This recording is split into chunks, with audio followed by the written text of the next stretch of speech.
obviously Aryna next, coming up against the world number one in the third round. I mean, does that feel unlucky in a way, or do you kind of just relish that opportunity and to go out and show what you can do?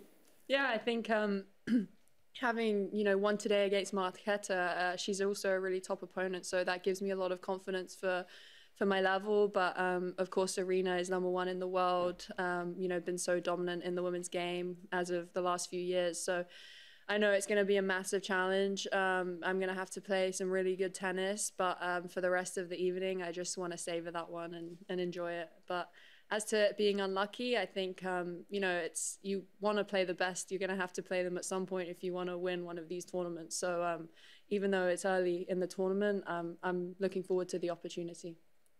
Simon? Emma, you lost to Marketa in Abu Dhabi in that period when you didn't have a coach.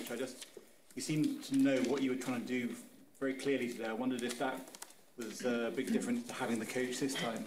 Yeah, I definitely think so. I think I had a lot more clarity with what I was trying to do today. I think also more confidence in my own game. I think that was a really difficult patch for me at the start of the year when I didn't have a coach. I just was very low on confidence, and as a player, I guess you go through those dips in a season where you're feeling lacking a little bit, but I back myself a lot more compared to earlier on in the year, and I think having the direction over the last few months built over consistency really helped.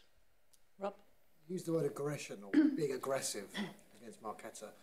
In your next match, you're going to have to be that again. Is that going to be the game plan, to be aggressive, to have a free hit and just go for it, I suppose? Yeah, I mean, I definitely think, playing Aryna, she's number one in the world for a reason. You can't really do nothing or give nothing balls to her. I'm going to have to be aggressive, but pick my moments and not kind of be overly, because I think you can fall into that trap too and try and, I don't think I'm going to go out there and outpower her just, like size-wise and power-wise, but I think I'm going to have to try and be creative as well.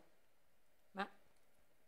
Hi, Emma. You've talked a lot this year about this idea of narrowing the gap to the top players like Aryna, and I think sometimes before there's been an idea that maybe it's a bit difficult because you don't have as much natural power as them. Do you feel like grass, because of the extra that it gives you on the serve, do you feel like maybe more than the other surfaces, this is one where you feel like you can beat anyone? It definitely helps, I think, with the grass. You get a little bit extra with the new balls, but at the same time, I feel like, once there are a few games in or a few long rallies in, these Slazenger balls, they really fluff up quite quickly and get quite heavy and slow. So I do think it also benefits the bigger hitters because they have time to load and really give it some. But I think with grass, you get rewarded for staying in the point a little bit extra because nothing ball, a slice in the box, it's very tricky to kind of deal with. So I think you are incentivized to kind of chase one more ball down and try and scrap and get it back and turn points around.